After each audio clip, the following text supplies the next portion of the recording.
Hello and welcome to the Tennessee Informer. Thank you all for being with us.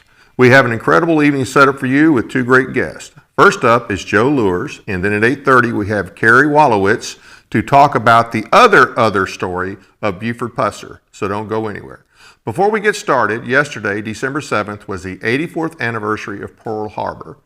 Remember the lives lost that day and think about the impact it had on the families and the world at the time. It's also very much worth mentioning that there are only 12 remaining survivors. They are living historians that will soon pass away, but we should never let the memory of any of the survivors pass away. As I mentioned, our first guest tonight is Joe Leurs. He's a combat veteran who has served in the Marine Corps and the Army National Guard and later served as an undercover police officer in Nashville. He is now the chairman of TenVet, a veterans organization here in Tennessee. He was a GOP candidate in the recent special election primary in the 7th District. He will join us in just a few minutes to talk about his experiences and the results of the recent special election in the 7th District won by Matt Van Epps. We will look at the numbers and what might be a problem area in the future for Republicans and conservatives in the district. But first, it's time for the Informer Report.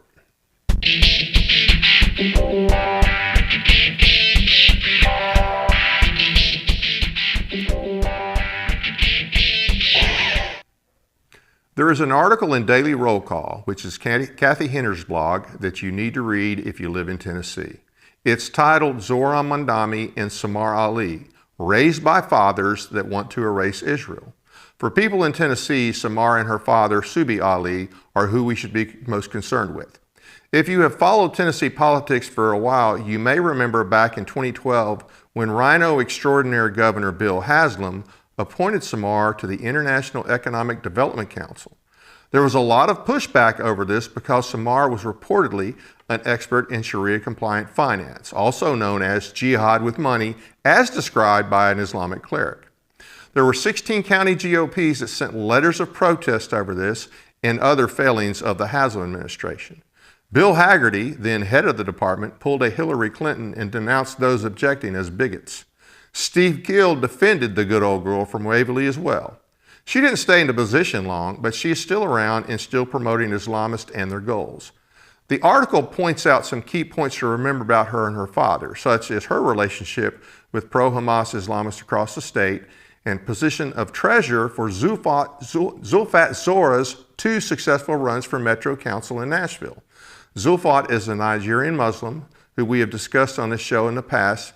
She is connected to the worst of the worst, such as Tlaib, Linda Sauer, and others who appear to be the part of the red-green alliance in this country, and that is the Marxists and Muslims working together to subvert our country.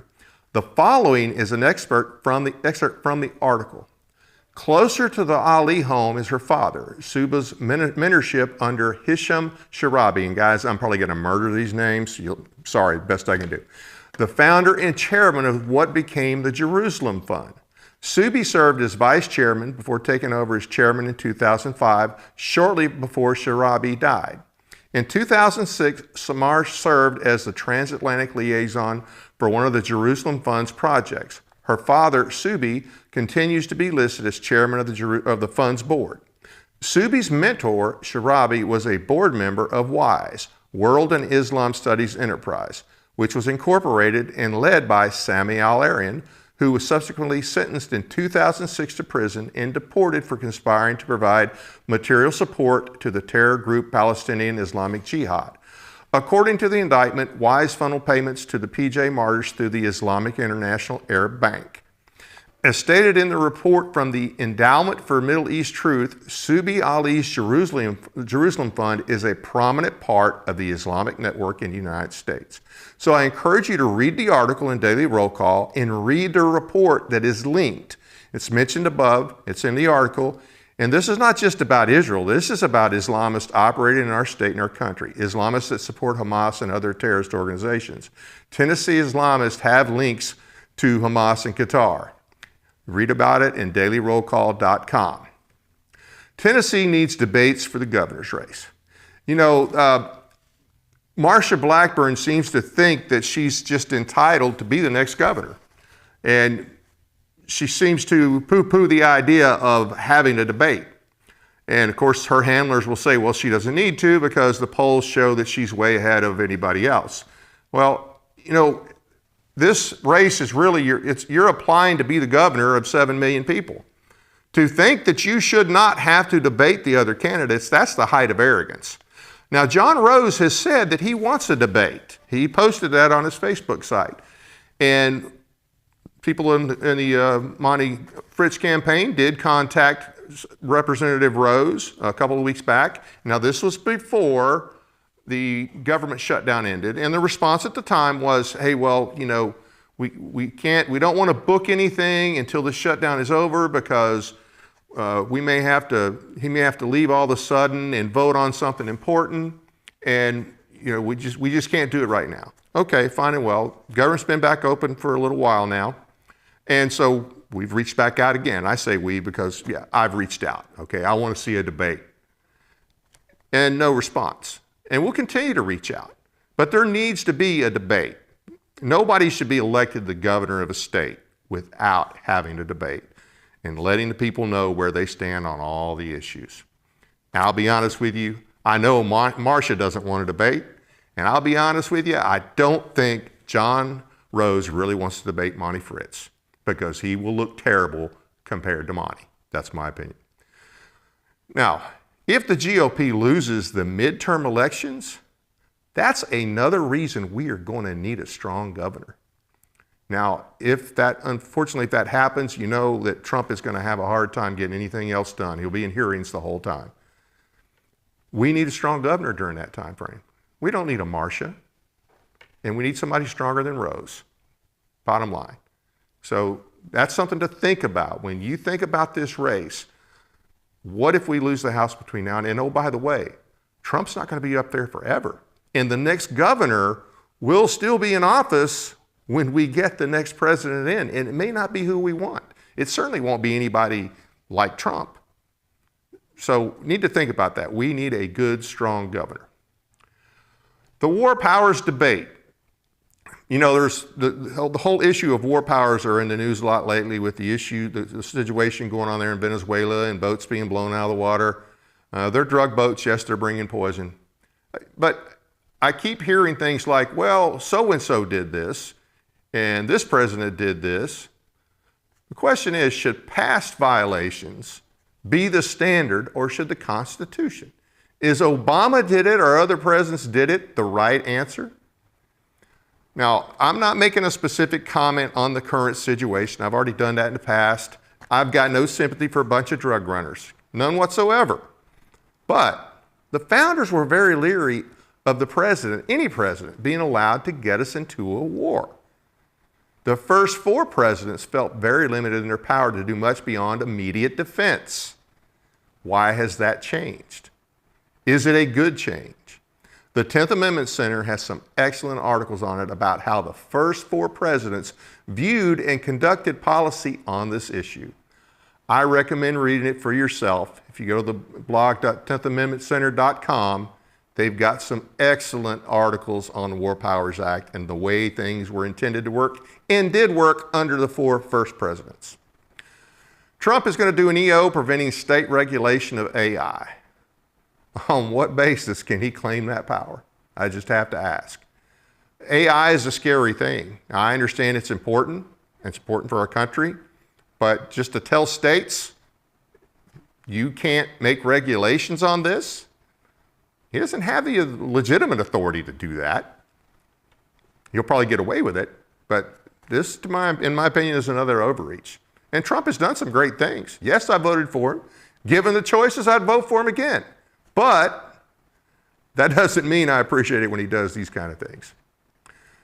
The new national defense strategy focuses more on the Western Hemisphere, and that's a good thing. There's no mention of the recognition of the threat of Islam, which is concerning.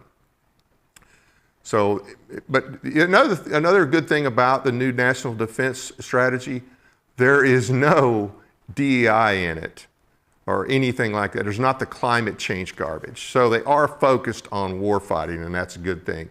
And there is a link, you can get a PDF of the strategy. And that wraps up this installment of the Informer Report. If you have a news story that you want to alert us to, be sure to send us an email at tninformer.tv@gmail.com.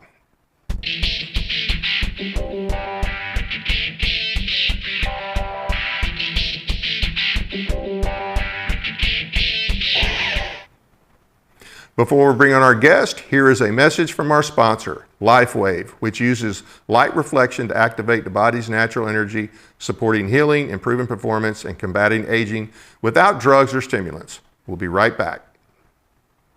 Light, the energy of life itself. Since the beginning of time, light has sustained us, fueled our growth, and shaped the world.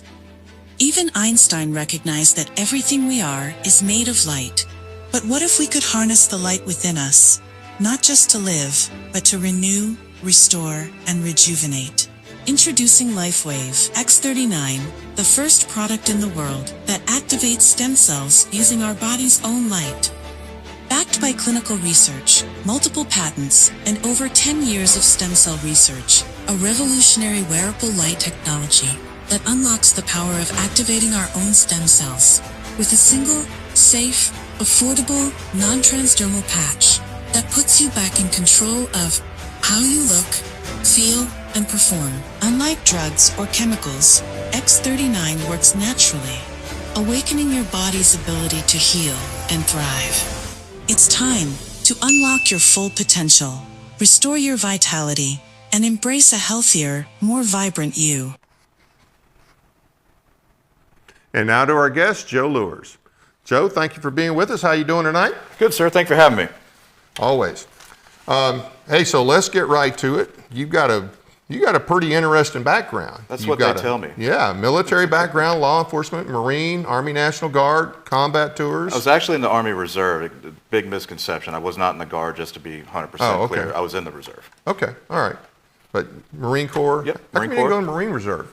You had all the Marine you wanted? I had too much time and not enough rank, and I also didn't want to be in the infantry. And the nearest unit is in Smyrna, which is an infantry unit. Okay, all right. So, and of course now you're out of both of those, and you're kind of an entrepreneur. You got a few businesses you're working on. I am. So I'm the hardest working retired guy I know. I have a U.S. patent in seatbelt technology, and we're trying to get that off the ground. I also am patent pending with a friend of mine that is a current Metro police officer in covertly tracking weapons. So we're starting that, seeing what that looks like. And in my spare time, my daughter and I, we laser engrave in our basement, just silly stuff. And I got pretty good at it, and then buddies ask me for things, and I just can't say no. I have a problem saying no. So let's talk about the seatbelt a little bit.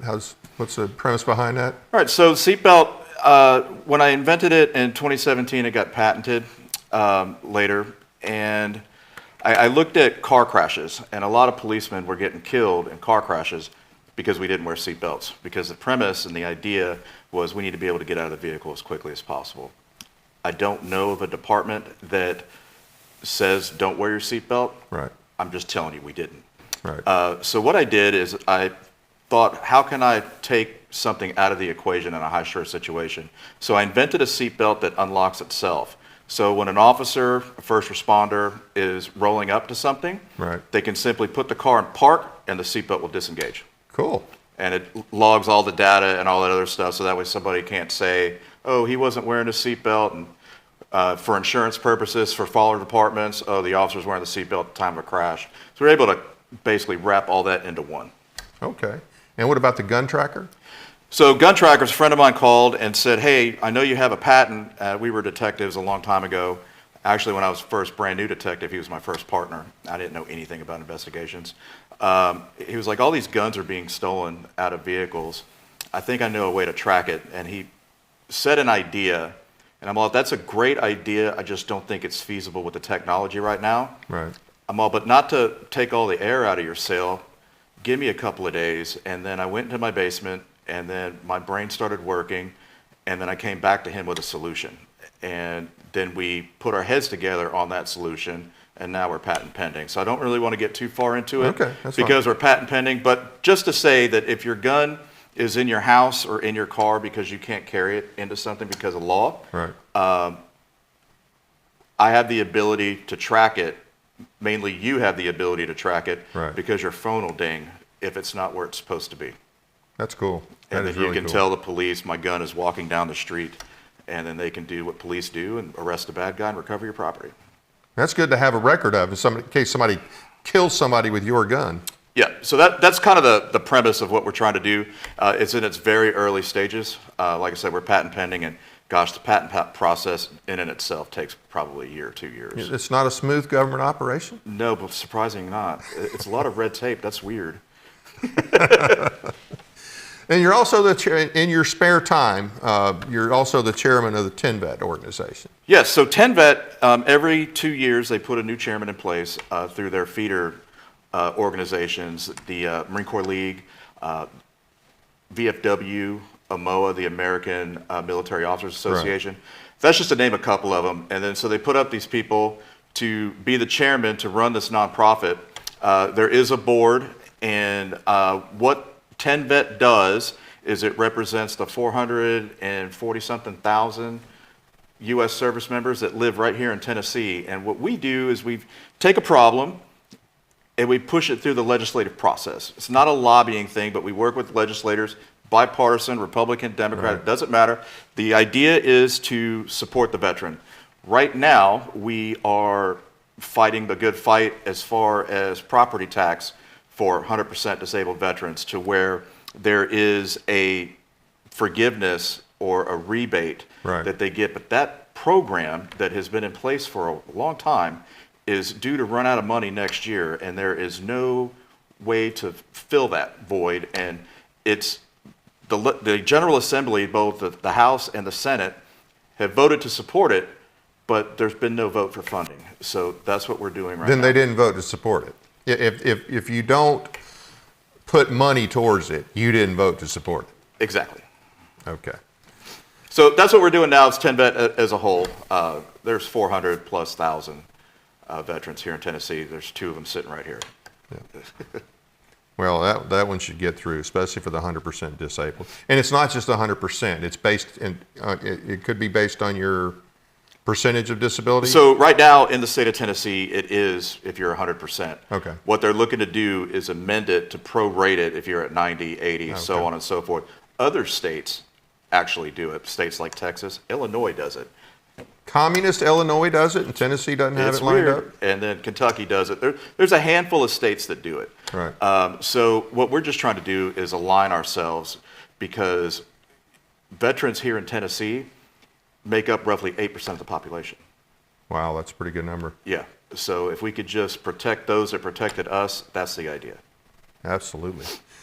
So you were a candidate in the primary, the Republican primary for the special district election in the 7th district. I was. And you got in it kind of late. I did. Well, I mean, that's relative. I got in when the seat became available. Okay, I got you. But do you think it was what led you to do that? Was it your experience in the military and law enforcement? Did that have anything to do with you making the decision to run for office, you think? It was all of that. As a Marine, as a cop, I mean, you were a soldier. You don't join these organizations to serve and protect our country for money or for power. You do it for the love of our country. I've always been the person that has the idea, if you are not part of the solution, you could be part of the problem. So the seat became open. I have the expertise, I have the background that would facilitate being an effective congressman. Right. So I decided to run based on decades of service to help support the president, support the party, and make sure that people are paying attention to the U.S. Constitution. I mean, there's a copy of it right here. Yep. And it gets ignored every day. It's in Tennessee right there. and in the U.S. Congress, gets ignored every day. Yes, I mean, since the age of 19, I'm not sure when you enlisted, but I swore an oath to that. Yep. And I fought and bled for that, and that means something. Absolutely. And I wanted to make sure that I have the capability to serve, I have the willingness to serve, so let's enter the race, and that's what I did. So nobody talked you into it. You just saw, hey, look, This seat is open. I don't see anybody that could do any better job, and probably a few that could do worse. Yes. You don't have to name names. Well, at the time, Matt was really the only one. Right. And then a bunch of us kind of came in all at once, and then it was a field of like 11. Yeah, it was crazy. And then, honestly, all of us had our qualities. Right. And there are people that have been like, oh, if we'd have known about you earlier, we would have supported you, like people that supported Matt. Right. People that supported Jody, same thing. There were actually people that supported Jody that were like, look, if we had a Jody Barrett and a Joe Leurs and smash them together, it'd be the perfect candidate. I'm like, unfortunately, it doesn't work that way, but I appreciate it. Yeah. So the big thing for me was just name recognition. Yeah. Oh, yeah. Name. That's huge. That's huge in any that was election. the big thing. So, what did you learn? So you really were not too politically involved before that, right? So my whole life, I've just kind of been behind the scenes serving where I can. I've been where the rubber meets the road since I was 19. Right. So the answer to that is no. However, I do hold an MBA. I run businesses. I understand how it works. But you don't truly understand how it works until you step in the arena. Yeah. And that's what happened for me. I always understood how politics worked. But until I got in there and got kicked around a little bit, that's when I really started to learn. And honestly, if you look at politicians, Abraham Lincoln, for one, he got spanked around a little bit, lost a couple of elections, and then bang, he learned and built and learned and built, and then one day became president. Right. So that's kind of the idea. I wanted to serve. I thought I had a really good resume, but just putting my finger on the pulse of the people, knowing and trusting me, that was the hurdle. Right. So name recognition, was that the biggest thing that you learned? So the special election was, it was only like 60 days. Yep. Yep. That's insane. Yep. So, we met during the special election. You didn't know me from Adam. That's right. And then we've had a couple of discussions like, oh, you've got a brain between your ears. Yeah. Like, we can probably talk a little bit more, and here we are. Okay. So what were the good things you learned during that time, and what were the, ugly truths you learned, other than the name recognition issue? So the good things that I learned is that the people in the district just want a representative they can trust. They want a representative that will follow that Constitution. They want a representative that isn't in it for the clout, that isn't in it for the money or anything like that. Right. They want to connect with you, and they want to see this country do better than it is. I really think that the country as a whole is swinging in the right direction. But like you said in your opening comments, President Trump is not going to be here forever. Right. And in 3 years, he's going to leave. So who replaces him? I don't know. Yep. But what I do know is that if we want to maintain our republic, and if we want to maintain our way of life, we need to protect the Congress, because the Congress is the one that pulls the levers, right? So that was the big thing, and that people really understand that in this district, and I wanted to represent them. And now I'm at a point to where it's like, okay, now we know who you are. Let's watch and see what you do. So that's the good. The bad, there wasn't a whole lot of mudslinging like on our level. Right. The bad was the outside PACs that were dumping millions of dollars into this race. Right. And I knew that I just couldn't compete with that. Yeah. I talked to a couple of PACs, and they were like, oh, well, we'll talk to you. Have any questions for us? Yes, I would like to know where your money comes from. They probably didn't like that question. They didn't. And then, I was new to the game. Right. And I knew I didn't know that was a taboo thing. To me, that was a logical thing. Right. But, PACs with people that don't know, they don't have to tell you where their donor money comes from. Right. It just shows up. And so that was the ugly part that I kind of knew, but until I stepped into that arena, I didn't fully understand. Yeah. Well, and there was a lot of money spent directly against Jody. Yep. And directly in support of Matt Van Epps. Yep. And then it happened on the flip side during the general that just happened December 2nd.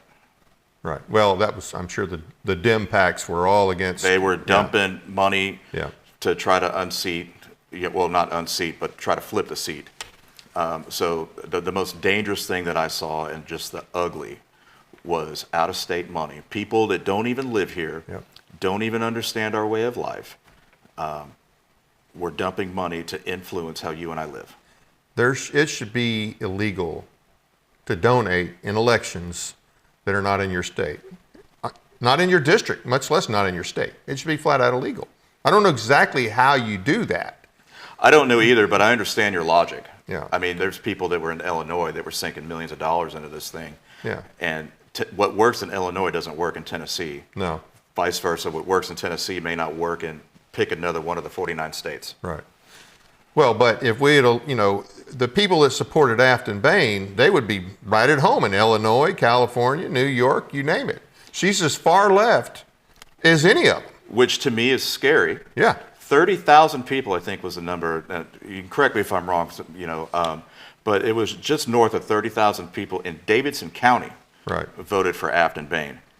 The woman that hates Davidson County, hates Nashville and everything, but somehow, it's still the big thing. People ask me, well, if you were in the general against Afton, what would you say? It's really simple. I love Davidson County. Well, how would you prove that? I put a bulletproof vest on and a gun every day and defended Davidson County. So the music could still be playing. You can go down to 2nd Avenue or down to Broadway, the pedal taverns, the bachelorette parties, everything that makes Nashville, Nashville. Right. Because what's happening is driving the economic machine. Yeah. So that way we live better as a state. That's why we have, for lack of a better word, a surplus as far as money that's in our fund. Right. So we can take care of Tennesseans.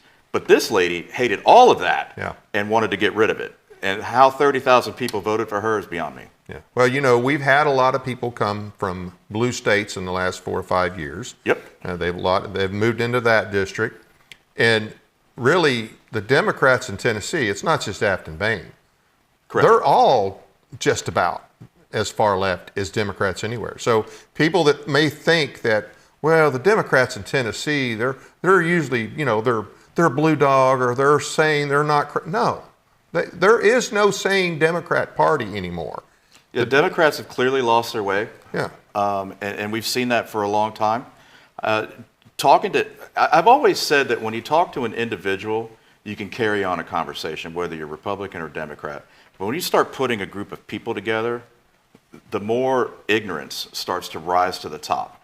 And then, the taglines and all this other stuff starts to happen. Right. And that's really what's happening. And it's unfortunate in this country because really I think that deep down, everybody in Tennessee and everybody across the nation just wants to live. And they want to raise a family and they want to be free. And all this other noise that's in there, we just need to knock it off. It's driving me nuts. Well, I think bottom line is there are people with different values. The people that vote for Democrats have different values than the people that vote for. They may have some things in common. I agree. But I completely agree. They obviously have some different ideas about the way things should be, and they're voting for some very extreme people. Yep, extreme and for left. very wild ideas that are just unfathomable. Nothing is free. I don't understand how you can run off, I'm just going to lower the prices like Mondami. Right. I'm going to freeze rent. Okay. You're just killing investment. Yeah. I understand there's a problem, but taking, a sledgehammer and that is not going to work. Right. You're going to drive business out. I'm going to tax people that are making X number of dollars higher, just 2%. 2% doesn't sound like much. Right. But when you've got multi-millions of dollars and you're already paying 48%, generally speaking, that's a lot. And why would I do that? Yeah. And that's why you already have a lot of New Yorkers who have moved down to Florida. Yeah. Well, if we elect Afton Bain types, we're going to have people in Tennessee moving out to cheaper places. I would be one of them.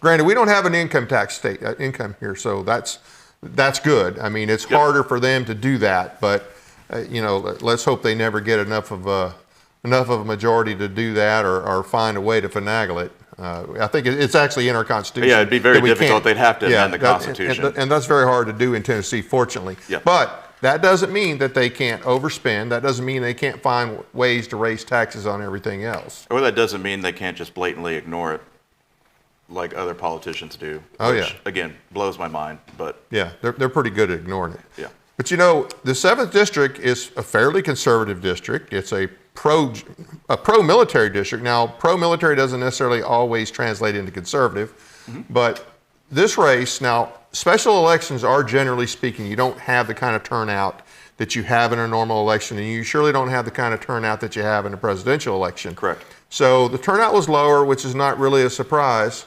The Dems really mobilized, and they thought they could steal this seat while we were sleeping, I guess. But the election was still too close. We talked about this. So Matt Van Epps only won by 3,446. Well, in Montgomery County. Okay, I'm sorry. Yeah, that was just in Montgomery County. I think it's like 16,000 difference in the whole I think so. district. I would have to look. I mean, I think at the end of the day, Matt, it was 53 to 48 or something like that. Right. So Matt had a decent, like a 9-point lead. Yeah. If my math is right, I'm just dumb Marine. But so he had, a decent lead. But what made this number important was Clarksville, Montgomery County is the 5th largest city in the state of Tennessee. Getting ready to be the 4th. Getting ready to be the 4th within, the next year, 18 months. Right. And if the trend keeps going the way it is, in the next 3 or 4 years, It'll be blue. not only that, but it'll overtake Knoxville and be the 3rd Right. largest city in Tennessee. And what do we know about, the major cities in Tennessee? Memphis, blue. Nashville, blue. Chattanooga, blue. Knoxville, blue. Montgomery County, Clarksville, purple. They're definitely purple right now. The numbers don't lie. So we have 3 assembly members, right, for the General Assembly, State House of Representatives. Right. There are 3 of them in Clarksville, Montgomery County. 2 of them are Republican, and one's a Democrat. And right now, a few weeks ago, Representative Burkhart, tragically passed away. And the Montgomery County Commission, within the next few days, is supposed to vote on who they're going to put in there to serve the rest of Representative Burkhart's term, which will lead into the midterms. And Any G2 on that? I don't. I recognize the name Adolph Dagan through his name. Okay, I think he ran in the 7th, right? He ran in the 7th. Okay. So I do know that there was a woman that had thrown her name in the hat that spent $500K, I think I read, on a seat that lost to Jeff. Wow. She threw her name back in the hat, and now everybody's saying, hey, this was a red seat, it needs to stay red, because that's what the voters wanted. Right. But the way that the rules work is the Montgomery County Commission Decides. Well, they'll appoint somebody to serve the rest of that term, Right. and then we'll have another vote next year. Yeah, they'll have to vote again in August. Yep. But, so I still think that overall it was closer in the whole district than it should have been. 9 points is still, that's not like, think about it, especially a radical Democrat like Afton Bain. This was not a blue dog, which I say those are pretty rare. And most of those votes came from Nashville. Yeah. Like 30,000 roughly. Came out of Davidson County. Came out of Davidson County. Yeah. But didn't the Dems pick up pretty much in every county? From what I understand, I'd have to relook at the data to be 100% sure. Right. But I was really paying attention to Montgomery County, mainly because I live there. Right. Yeah, you don't want that going blue. Yeah. But that's a real threat. 3,446, that's nothing. And of course, Tennessee is growing and Montgomery County is growing, like we already said. Mm-hmm. And these people come in from blue states. I am welcoming everybody from everywhere, but you have to understand that if you come from a blue state, you left for a reason. Right. And you're coming to Tennessee for a reason. What I don't understand is your ideas, necessarily government speaking, don't work where you just came from. So what makes you think it's going to work here? And that just goes back to the way the Democrats just kind of spin everything. Because you got these college students that, I'm a democratic socialist. Well, that's an oxymoron. Those two words don't go together. And socialism throughout history has never worked. So what makes you think it's going to work in 2025? And there's no answer to that, because it doesn't work. Because if I can make the same amount of money and be taken care of by the government, why would I be a police officer and put my life in harm's way? Why would I spend so much time in medical school to become a doctor? Yeah. If I can have a living, way. We see that in Russia. Oh, Mondami wants to have government-run grocery stores. Great. I remember seeing on TV. Yep, I remember that too. The long lines. The long lines in Russia. Yeah, that's a great idea. Like, come on, guys. Yeah. But that's the trend. That's where the education system has taken us. Yes. They've promoted that, and now a lot of our young people want that. They want socialism, or they think they want socialism. What is it they said? Rough times create tough men. And Good times produce weak men. Something along those lines. Something along those lines. And I think that you and I both fought in the war on terror and, created tough men. And then now we're on the other side. Like, I have to push my daughter to apply herself because these kids today just would rather sit on a phone. Oh, I don't want to feel like doing that. No, you're going to do it. And you're going to do the dishes. You're going to vacuum the floor. Like, you're going to do chores. Like, everything that I did, just be lucky that you have cable TV. Like, be lucky you have, a phone, because I didn't get my first cell phone until I was 21. Yeah. So you're 12. Well, when I was 21, they still didn't have them. They were still way down the line. Yeah. So, but I am concerned about Montgomery County, because I can tell you right now, I know several people in Montgomery County. It's not an overall conservative county anyway. It may be Republican, but it's not overall conservative. It could very well shift. But yeah, and that's a scary thought, because then you've got, that's going to impact the whole area. That'll certainly impact the district, because if we lose Montgomery County, if it goes blue between them and Davison, we'll be hard pressed. Afton was spending a lot of time in Montgomery County. I was watching her campaign, intelligence gathering. That's what I did as a cop. Yeah. Just watching what people are doing and put the pieces of the puzzle together. Yeah. So people shouldn't take it for granted that just because it's a military town that it's going to stay red. Correct. Or that just because Van Epps pulled it out this time, that it will stay that way. So now the next election, I'm sure he's running again. I don't know if there'll be anybody challenge him in the primary, but I think all those things that we talked about had some impact on this turnout. Mm-hmm. I think there were people that disgusted with all the outside money. I think that was part of it, and actually it probably hurt him a little. I think some people were probably irritated with Mark Green for quitting and putting us in this situation, and then he endorsed Van Epps. I think there's probably some people that are just disgusted with that whole thing. You're not the first person to mention that to me. Yeah, and you don't have to comment on it. I'm just saying that's. No, I understand. I don't doubt that played into it, and so, and then they were definitely, the other side was definitely spending money and time. They were trying to flip the seat. Yeah, I was surprised. I live in Stewart County, and I saw several signs, and then I see things on Facebook, and I'm like, I don't know if these people are transplants to Stewart County, because all these counties used to be Democrat. Okay. Mm-hmm. Historically, Tennessee was Democrat until recent decades, and Stewart County was until, I don't know, probably 12 years ago, thereabouts, somewhere in that time frame. But I was surprised how many people are like going. I'm like, do they understand who they are supporting? It blows my mind that she would have that kind of support in a rural district. When you go back to the ugly, like what I learned from the race, I learned that there's a lot of uneducated voters. Oh, yes. We got them on both sides of the aisle. Both sides. People didn't realize. They were people that we found in the general that were like, what are you talking about? Matt Van Epps already won the election. And we're like, whoa, slow down, Hoss. That was a primary. Matt hasn't won anything until, the general. And they're like, oh. So just that simple idea, like the general, not general population, but a lot of people didn't understand that there's a primary and then a general election. Right. So, that, if anything, that's the most important thing. Yeah. Primary, there's a handful of candidates, could be, and you can pick who you want, and then the winner of that goes into the general under the Republican, same thing in the Democrat. Yeah. And we found that a lot of people in Tennessee didn't realize that. I talked to a lady in Cheatham County that told me, she's like, you know what, I really like you, but I'm not voting for you. Okay, why? I'm a Democrat. Okay. She's like, but I really hope that after this election that you will work with the other Democrat from this district when you get up to Congress. That's not how this works. And it blew her mind that she was representative was a Republican for the past 6-7 years. She didn't know that. She didn't know that. She really thought that there was they were counterparts. That's how she thought it went up. I'm like, no, man. How old was this woman? She was in her late 50s. We just got uninformed at all ages. Yeah. So that when you go back to that other question, that's the biggest one. Like, people in the United States don't understand how our government works. Right.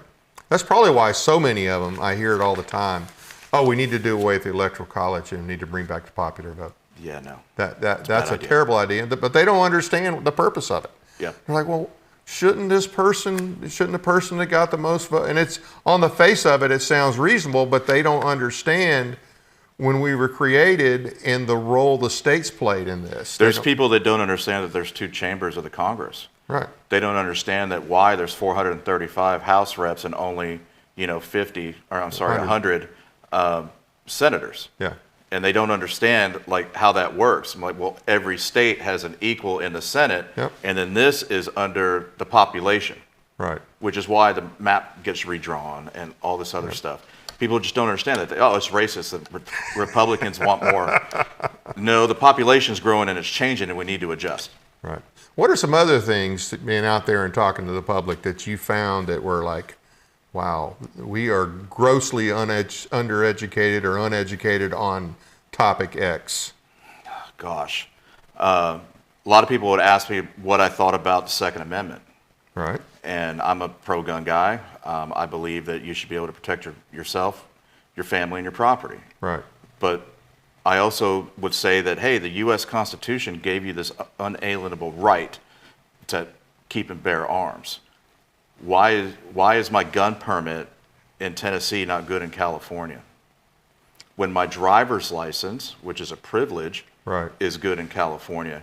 So people weren't making these connections that there are rights and there are privileges. Right. So that was another thing that I would just talk about, like, oh, you're a Republican, you think everybody should have a gun. It's not what I said. Everybody could have one if they want one. If they want one. Right. You can choose not to have one. Yeah. That is freedom. Like, that is your right. Yeah. And when you give that concepts to Republicans and Democrats alike, it's like, oh, wait, that does make sense. I'm like, I want you to have the freedom to choose. Right. So that was one of the major things as well. Well, it wasn't all that long ago that even on the Democrat side in Tennessee, Mm-hmm. most of the legislators were pro-gun. It's not been that long. I mean, maybe 15 years, if that. Yeah. It used to be that was a given for either side of the aisle. I remember, other than some of them in the urban areas. I remember in the 8th grade, I took the hunter's education program, and the shop teacher taught it. And one day he brought in shotguns and bolt guns. Right. This is what you use to hunt. That would never happen today. Oh, no. They'd have a SWAT team there in no time. Yeah, but it's a different time. Right. The right is still there. Like, go do it. My friends call me all the time. Joe, you want to go hunting? No. Why? I don't want to sit in a tree stand and freeze to death. That's why. I'm getting soft in my old age. But you want to go to an indoor range, we'll shoot all day long. Yeah. So, I mean, but again, it's a choice. Right. Right. If you want to go hunting, go right ahead. I'll tell you this story, and this is how bad it's gotten, this whole gun phobia. In Stewart County, I have a friend of mine, he's a veteran, and he's involved with different things, and he's got these replica weapons from like World War II. And they're not real weapons, but they look just like the real deal. And he arranged with somebody at the high school, I guess this was a couple years ago, he was going to bring them in, and he was going to be in uniform, and he was going to show the kids the different things about them. I mean, they didn't fire, but you could cock them and whatnot, and they looked just like the real deal. And so he backs his vehicle up to where he's supposed to outload, and the guy's helping him, but somebody did not pass the word. I mean, the faculty was not tracking, and apparently either the vice principal or whoever wasn't there that day. I don't remember the specifics of it, but people were freaking out. And this is in Stewart County, the most heavily armed county in the state. And the school is freaking out because he's got these weapons here. And I mean, he's from there. He's retired military, but he's from there. I think that, there's a fine line, obviously. I think there's a lot of things in life that just because you can doesn't mean you should. But with something like that, if they're replicas and you're doing it for an education purpose, right. I understand what the problem is. Bad communication, because if I saw that as a retired policeman, that would definitely spark my spidey senses. And then I would probably call 911 and let the police handle it and be like, oh, no, this is a mistake. Okay. Because what if it wasn't a mistake and something real? You know what I mean? So it goes back to the if you see something, say something type Right. of deal. And that might be just because I'm law enforcement. But With something like that that's planned. No. I mean, he's down. He's got the kids are helping him bring it in, so it's obvious he's not trying to take over the school. Yeah, I or think that's something. just a breakdown in communication. I wouldn't. But I was just surprised that Yeah. it would go over that way in Stewart County, which is a very rural county. There's a lot of retired military there. There's guns are a hot topic. I mean, there's especially in schools. Oh yeah, absolutely. And that's the thing too. I think I don't have anybody in my family who's involved with teaching, but I think teachers, they should be able to carry. They have to be able to protect themselves. I don't think they should be, told, no, you can't defend yourself. But if a teacher wants to, I think they should be able to carry on campus. Whether you're talking college or grade school, I don't care. I know that I'm a college student and I carry, but it's like a different scenario type of deal. I actually had the police called on me one time from Lipscomb University. I was still working undercover. I had really long hair. I looked kind of like a dirtbag. And I showed up to school, and there was this one vigilant student that saw the clip of my holster that held it, because inside, like I had reached to grab something. Right. And then he hit the Crime Stoppers. And then my work phone, like my police car was outside, it was an undercover car. My work phone blows up, and it's a friend of mine. He was like, Joe, there's a guy with a gun on the campus. I'm like, of course, it has to happen to me. I'm like, where is he? Well, it's in the such and such building. Man, I'm in the such and such building. So the only person that knew that I was a policeman was the professor. Right. So I had always had my police radio. I grabbed my radio and I went outside, and there were 4 guards. They were like, whoa, whoa, whoa. I'm like, whoa, I'm the police. Lifted up my shirt, and they saw my badge. And they're like, there's a guy with a gun. I'm like, okay, relax. I turned my radio on, and all these cars are coming, and thankfully I knew a couple of them. They're like, hey, Joe, meet us downstairs. I'm like, hey, I'm in this, I'm wearing that.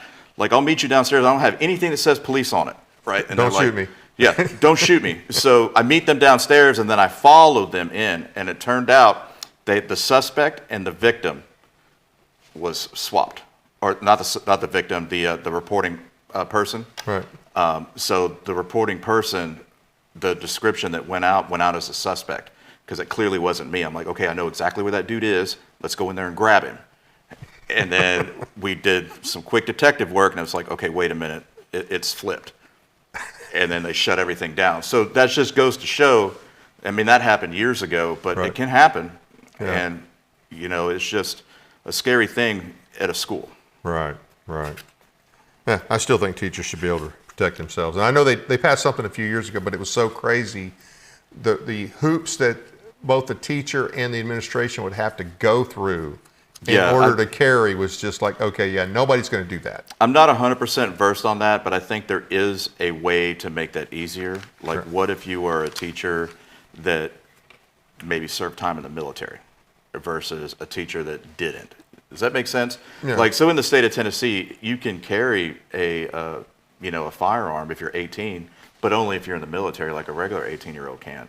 Well, there was a lawsuit over that, though. I'm not sure. I think that was. Was there a lawsuit? Yeah, there was a lawsuit, if I'm not mistaken. We could ask Richard if I could get Richard online real quick. He could. Richard set forgot us more straight. about guns than I ever knew. Yeah, I'm talking to Richard Archer of Tennessee Firearm Association. But yeah, I know there was a lawsuit when Tennessee passed its so-called constitutional carry. Yeah, it's not constitutional. It's not. They excluded 18 to 20-year-olds, and this came about after Bruin, and Okay.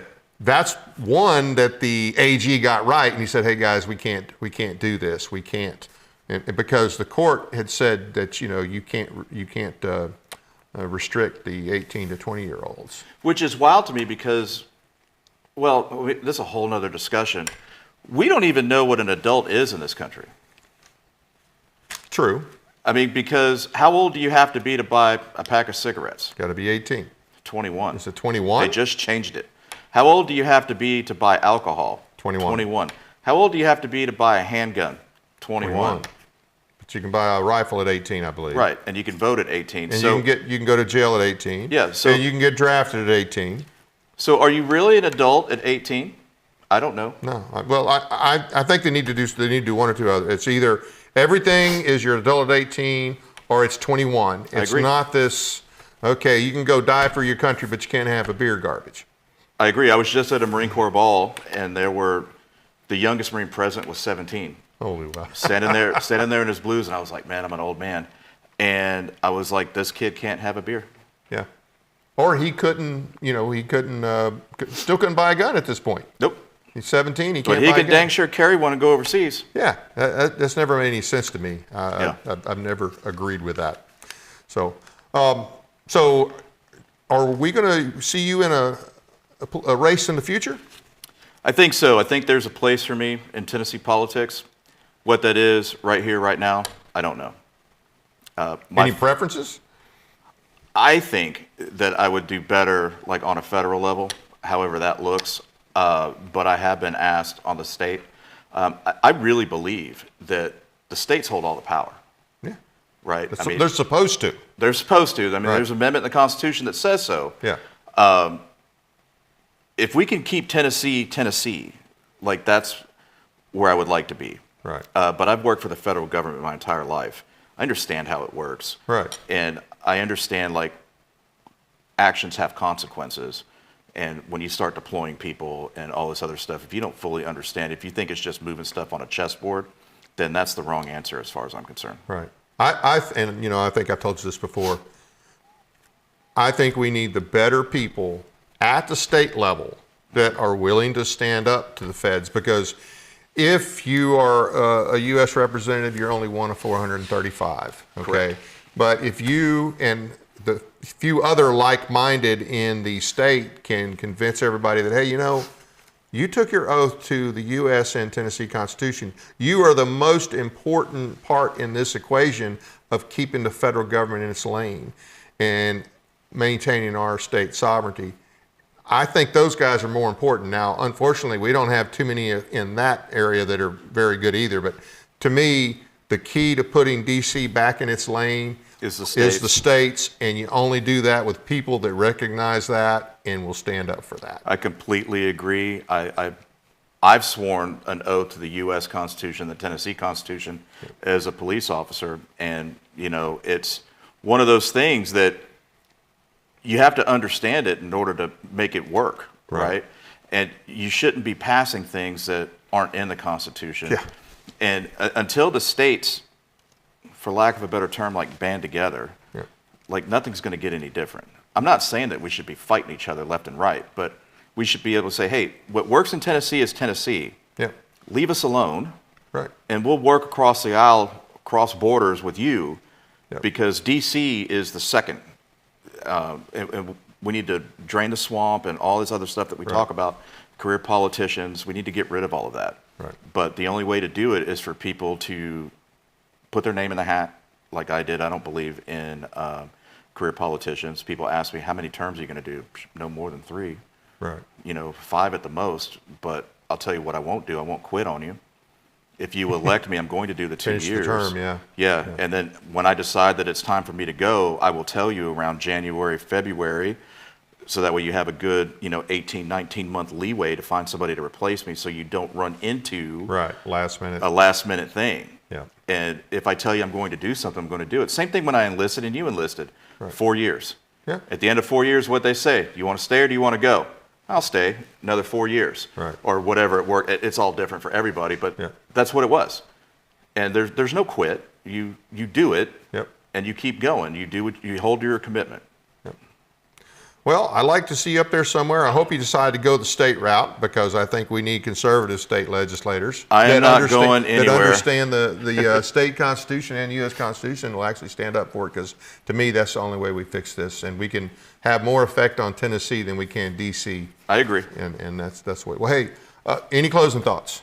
I'm really happy to be here. I'm really happy that Tennessee is on the right path, and we just need to keep it there. We need to tweak, and we need to continue to be vigilant. Right. And we need to take care of our people, and we need to enforce our laws, enforce our borders, all of these things that we can't become complacent, because complacency kills. Absolutely. Well, hey, enjoyed having you on the show. Definitely have you back. Anytime. If you decide to run for something, let us know. I'll let you know. It won't be just out of the blue. Right. Like I said, I learned.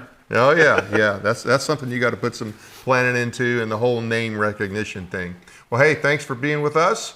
And I'm sorry, I've got to catch up here a little bit. Apologize. Bear with me, audience. I apologize. Oh. Okay. All right. We have a second show tonight at 8:30. And this, I hope you'll join us for this one as well. Our guest will be Carrie Wolowitz, who has some questions and documents that are at odds with what Mike Elam presented on this show a few months ago about Buford-Pusser. Carrie is here with the other story about Buford-Pusser. It should be interesting. Hope you'll join us. I want to thank the audience for taking the time to watch our program tonight. It doesn't cost anything to subscribe, so please be sure to hit the like and subscribe buttons, as well as the notification bell so you never miss an episode. We appreciate your support. Thanks again to Jonathan and Mary for their financial support from July through now. We greatly appreciate it. You guys have been a huge help. Check out our audio podcast on iHeartRadio, Spotify, and other platforms as well. Sign up for our weekly newsletter at our website, teeninformer.com. Find and follow us on Facebook and Twitter. A few announcements here. The Bill of Rights Banquet, December 15th, Dayton, Tennessee. This is at the Trinity Chapel, 230 First Avenue, 5:30 Eastern Time. Reservations are $50 each. This will feature speaker, former Chief of Police Billy Phillips of Galloway, Tennessee, whose exposure of the corrupt, now I'm just repeating what I was sent here, exposure of the corrupt West Tennessee DA Dunavant has stirred investigation in Washington. And there will also be some political candidates there, such as Monty Fritz, Sheriff John Argo, former Alabama head of the Republican Party, Reverend John Killian. The meal will be catered by Evelyn Hawkins. Contact June Griffin at 423-775-0774. That's 423-775-0774 for seating. Mail paid reservations with check made out to June at 265 Crestview Lane, Dayton, Tennessee, 37321, or email her online at jb21@juno.com. Knox for Liberty is also holding a Bill of Rights fundraiser for Monty Fritz on December 18th. Doors open at 5:30, dinner at 7. No tickets at the door. Buy online at secure.andnot. Knox Liberty Organization. This is the Bill of Rights event for Knox for Liberty for this year. Or you can mail it to Knox for Liberty, P.O. Box 31761, Knoxville, Tennessee, 37930. December 14th is the deadline. Tickets start at $90 for individual or a table of 10 for $750. You can also get a pair for $170 or 5 for $400. If you haven't heard Monty, you need to go hear Monty. Next Monday, December 15th, we have another great 2 shows lined up for you. Our first event that night is Zy Van Fleet. She's a survivor of Mao's Cultural Revolution. She watched a society unravel, one speech, one slogan, one sentence at a time. Now she says she's seen warning signs right here in America. What patterns does she recognize? What dangers are we minimizing, and what we can do before it's too late? Be sure to join us next Monday, 7 p.m. for a sobering first-hand look at history and where we may be heading. Then our second show next week, we have David Benner. He's here to discuss his book titled Compact of the Republic. David will demonstrate and explain the original intent of our Constitution and not only who has sabotaged it, but how.